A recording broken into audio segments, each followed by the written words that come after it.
Bom dia, bom dia, bom dia!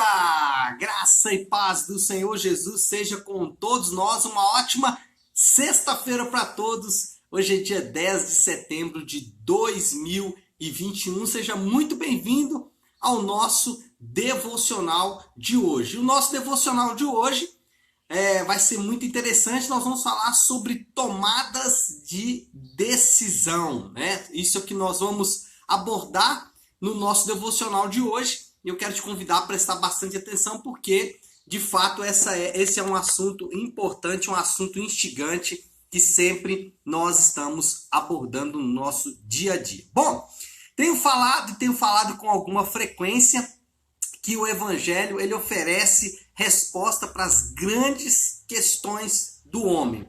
E nós sabemos que o nosso dia a dia ele é marcado por tomada de pequenas e de grandes decisões.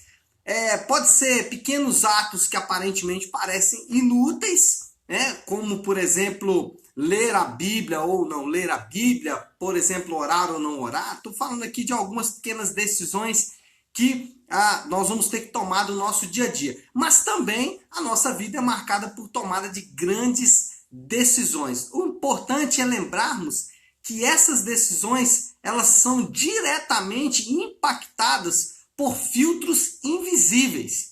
Nossas decisões elas não são tomadas depois de um raciocínio lógico feito com muita calma e com muita inteligência. Não, as nossas decisões elas são impactadas por filtros que nós não estamos vendo. Alguém disse e disse muito bem que nós somos fruto das nossas escolhas. Isso é verdade, mas as nossas escolhas, elas não são completamente...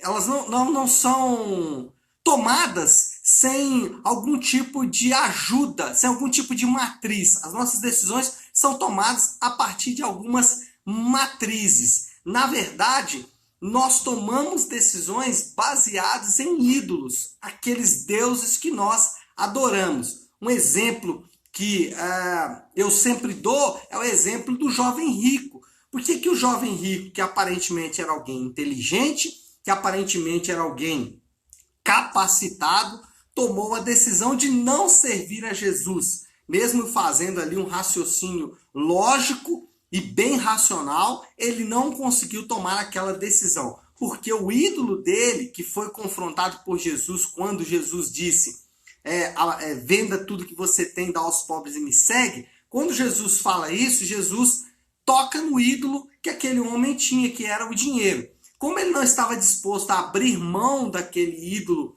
para seguir a Jesus, ele decidiu então ficar com o seu ídolo, e a decisão não foi baseada na razão, porque nós olhamos para a história hoje e racionalmente a melhor decisão a se tomar era a decisão realmente de seguir a Jesus. Temos outros exemplos na Bíblia, mas temos exemplos empíricos no próprio dia a dia. Você conhece pessoas que tomaram decisões que são decisões extremamente questionáveis, e elas tomaram essas decisões exatamente por quê? Porque o filtro que elas estavam usando para tomar essas decisões era um Deus falso, era um ídolo. Então, o Evangelho oferece, né, já que temos esses filtros invisíveis, o Evangelho oferece um único filtro que é capaz de agradar a Deus, que é capaz de obedecer a Deus. Ele oferece um único possível para aqueles que querem obedecer a Deus. Quem quer obedecer a Deus, ele precisa usar os filtros do Evangelho. E nós sabemos que muitas vezes não fazemos isso. Bom, qual é o contexto para introduzirmos aí esse assunto das tomadas de decisão? O assunto ou o contexto é Jeremias 21 e também 22, além, óbvio, do Salmo 103. Interessante que o Salmo de número 103, deixa eu abrir aqui, só para ler o versículo de número 7, fala assim: ele levanta do pó o necessitado e ergue do lixo o pobre, para fazê-lo sentar-se com os príncipes do seu povo. Então presta atenção nesse texto, que eu vou voltar nele daqui a pouco. Então vamos falar aqui do contexto de Jeremias 21 e 22 para você entender onde nós vamos chegar com esses filtros que temos para as tomadas de decisões. A partir do capítulo 21 de Jeremias, nós vamos iniciar ali dentro da profecia um novo bloco de profecias, um novo bloco de palavras dentro dessas profecias de Jeremias.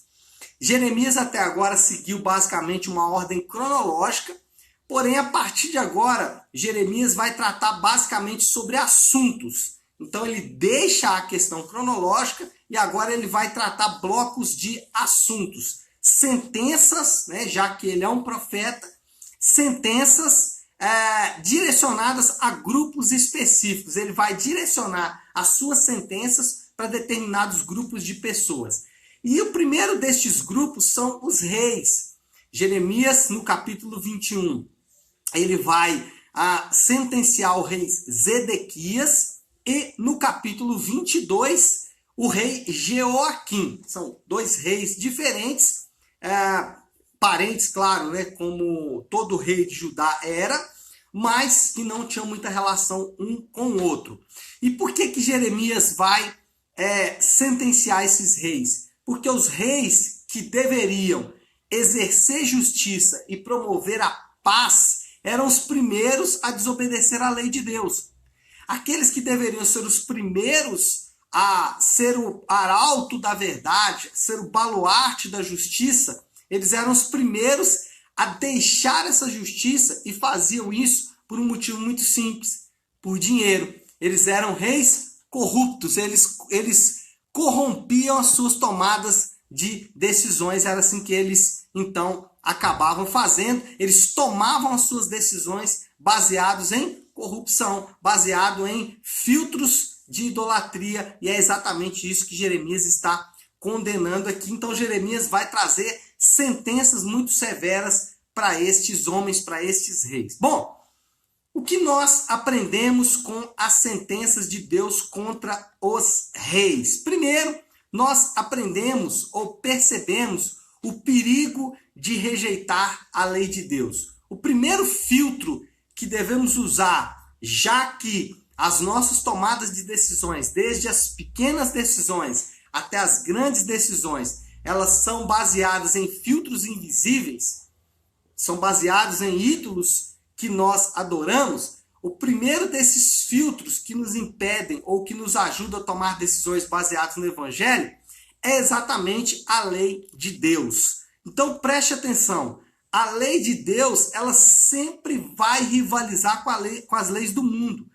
A lei de Deus, ela nunca ou quase sempre, geralmente, na grande maioria das vezes, ela vai encontrar um grande rival, as leis do mundo, as leis que regem a nossa sociedade, o mundo contemporâneo. E não só o século 21. Sempre foi assim durante todo o decorrer da história. A lei de Deus, ela é contrária à lei do mundo. A lei infringida, a lei proclamada pelos homens. Então, o primeiro filtro que devemos usar não é a lógica das coisas. O primeiro filtro que devemos usar não é o que todo mundo faz. O primeiro filtro que devemos usar é exatamente o filtro da lei de Deus. Por quê? A lei de Deus vai sempre rivalizar com a lei do mundo. A lei do mundo sempre vai apresentar uma alternativa à lei de Deus. Isso sempre foi assim, sempre vai continuar sendo, e nós precisamos entender isso para colocar esse filtro, que é o filtro da lei de Deus. Um exemplo, né? O filtro do mundo diz, trabalhe bastante e ganhe muito dinheiro. A lei de Deus diz, no sábado descansarás. Ou seja, um dia na semana você deve descansar, você deve recuperar as suas forças. Eu estou dando um exemplo aqui da lei de Deus que rivaliza com a lei do mundo. E o pior, o mundo ele tem um forte aliado. A lei do mundo tem um forte aliado, que é quem? A nossa carne. A nossa carne, a nossa natureza pecaminosa, ela tendenciosamente ela quer obedecer à lei do mundo. A nossa carne, de forma tendenciosa, natural, ela quer obedecer à lei do mundo. E o pior, muitas vezes ela pode estar travestida, ela pode estar revestida, né, essa vontade da carne, de alguma espiritualidade mística, né? Então você pode, às vezes, fazendo a vontade da carne, achar que está fazendo a vontade de Deus, revestir essa vontade da carne exatamente da vontade de Deus. Então, primeiro filtro para tomada de decisões, a lei de Deus. A lei de Deus, ela é boa, perfeita e agradável, e nós temos que ficar firmes com a lei de Deus, né? Eu usei o texto aqui, não foi por acaso, né? A vontade de Deus é boa, perfeita e agradável, todo mundo reverbera isso, mas nós esquecemos que a vontade de Deus objetiva é a sua lei. Então é outra forma de dizer que a lei é boa, perfeita e agradável, né? Ainda que a nossa carne muitas vezes não vai aceitar esta verdade. Segundo filtro é o perigo de confiar em homens, né? O perigo de se confiar em homens. Os reis de Israel, eles confiavam nos seus aliados, né? Seja o Egito, a própria Babilônia, que agora aqui no contexto de Jeremias está cercando Judá, já tinha sido um aliado de Judá quando a guerra era contra a Assíria. Então, um grande perigo é o perigo de confiar nos homens. Então, o segundo filtro é o filtro da confiança. E aí vale a pena perguntar: em quem você confia? Em quem você confia? Talvez você vai responder de bate-pronto, né? Eu confio em Deus. Mas as suas tomadas de decisões, elas vão refletir isto muito mais do que você pode imaginar. Quem confia em Deus, ele toma decisões baseadas nesta confiança. As pessoas que confiam em Deus, os seus frutos são evidentes. Eles tomam decisões baseadas nesta confiança. Então, anote aí o que eu vou dizer agora. A nossa justiça vem de Deus. E aí, quando a gente fala que a nossa justiça vem de Deus, também pode parecer algo comum. Ok, a nossa justiça vem de Deus. Então, se a nossa justiça vem de Deus, alegre-se nas sentenças do justo juiz. Alegre-se nas sentenças que ele deu.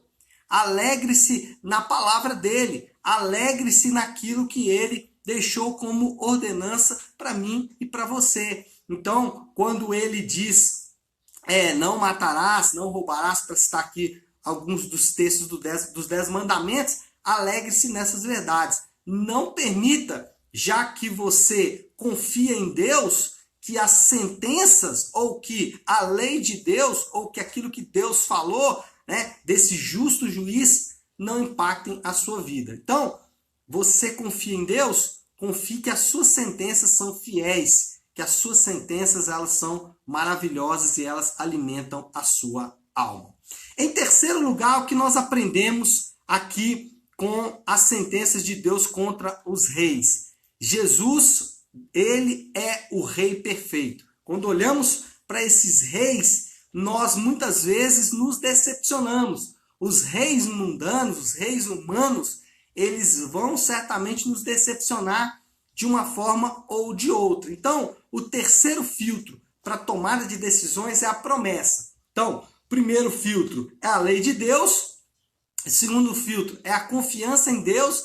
Terceiro filtro é a promessa de Deus. Tome decisões baseadas na promessa de Deus. E lembre-se sempre, ele prometeu que governaria o seu povo.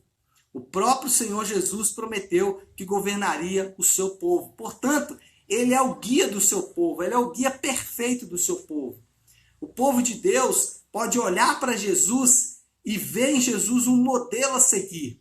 Não só um modelo de integridade moral e ética, mas também um modelo de como obedecer a Deus, de como obedecer às vontades de Deus. E aí, nós olhamos para aquilo que Jesus fez e aprendemos que muitas vezes obedecer à lei de Deus, obedecer a Deus, tomar decisões baseadas nos filtros do Evangelho, vai ser às vezes doloroso, vai ser difícil. Contudo, nós precisamos confiar, nós precisamos ter essa certeza ele é o guia perfeito do seu povo. Ele é o guia, ele é o modelo perfeito para o seu povo. Então, o que aprendemos com as sentenças de Deus contra os reis? Aprendemos, em primeiro lugar, que obedecer à lei de Deus é um filtro importante. Segundo, aprendemos que nós devemos confiar em Deus, e esse é o segundo filtro. E aprendemos, em terceiro lugar, o terceiro filtro, que a promessa de Deus, ela é uma realidade. Ele vai nos governar. Bom, moral da história, então, para nós encerrarmos aqui e orarmos. É inteligente filtrar nossas decisões com base no Evangelho. É inteligente filtrar as nossas decisões com base na lei de Deus, na confiança em Deus e na promessa de Deus. Por quê? Porque o Evangelho, ela é a carta de amor de Deus. Então, quando eu tomo decisões com base no Evangelho, eu estou sendo, no mínimo, inteligente. Por quê? Porque eu estou tomando decisões com base em uma carta de amor. Eu estou tomando decisões com base em promessas feitas por Deus e cumpridas por Deus através de Jesus Cristo. Então, é inteligente filtrar as nossas decisões com base no Evangelho, porque ela é uma carta de amor. Essa é a moral da história. Para aplicar esse nosso devocional de hoje, eu queria propor que você fizesse aí um exercíciozinho simples, e eu vou confessar para vocês que eu fiz também, e o resultado é muito significativo. Então, aliste decisões tomadas com base no Evangelho e decisões tomadas com base na lei do mundo. Aliste na sua vida, né? Decisões, por exemplo, não só pequenas decisões, mas grandes decisões, né? Qual a igreja que você é membro, né? Com quem você se casou, como você gasta o seu dinheiro. Aliste essas decisões. Aliste as que você tomou com base no Evangelho e aliste as que você tomou com base nas leis do mundo.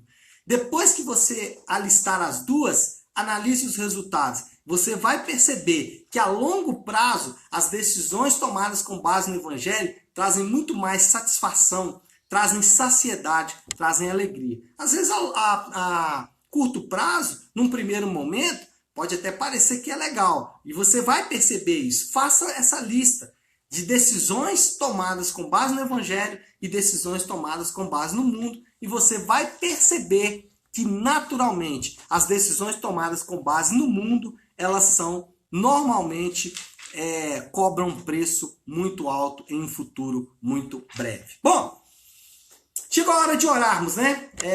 Vamos encerrar, então, mais essa semana aí de devocionais. Vamos encerrar orando. E como eu faço toda sexta-feira, eu gosto de encerrar o meu devocional com a oração do Pai Nosso. Então, se você puder agora, pare um instante aquilo que você está fazendo e vamos juntos buscar a Deus em oração, orando a oração que o Senhor nos ensinou. Pai nosso que estás nos céus, santificado seja o teu nome. Venha o teu reino, seja feita a tua vontade, assim na terra como no céu. Dá-nos hoje o nosso pão de cada dia. Perdoa as nossas dívidas, assim como perdoamos aos nossos devedores. E não nos deixes cair em tentação, mas livra-nos do mal, porque teu é o reino, o poder e a glória para sempre. Amém, amém e amém. Amém, pessoal? Bom, então é isso. Nós vamos ficando por aqui. Que Deus te abençoe. E eu quero só dar aqui um aviso importante, que é sobre o nosso final de semana. Domingo, às 10 da manhã, nós vamos ter o nosso Nave On, nosso culto de celebração da Igreja Nave. E eu quero te convidar, você que está assistindo aí esse vídeo ao vivo, você que está assistindo a gravação, a estar conosco, então, no próximo domingo, às 10 da manhã. Nós estamos expondo a carta de Paulo aos Coríntios, a primeira carta de Paulo aos Coríntios, e neste domingo nós vamos falar do capítulo 11, nós vamos falar um pouco sobre ceia, sobre comunhão, sobre qual é o impacto desse momento da igreja, como esses momentos da igreja formam a nossa devoção a Deus. Então, domingo, às 10 da manhã, você é o meu convidado especial, tá certo? Então é isso, pessoal. Fiquem com Deus. Deus abençoe. Ótimo, excelente sexta-feira e excelente final de semana para todos nós.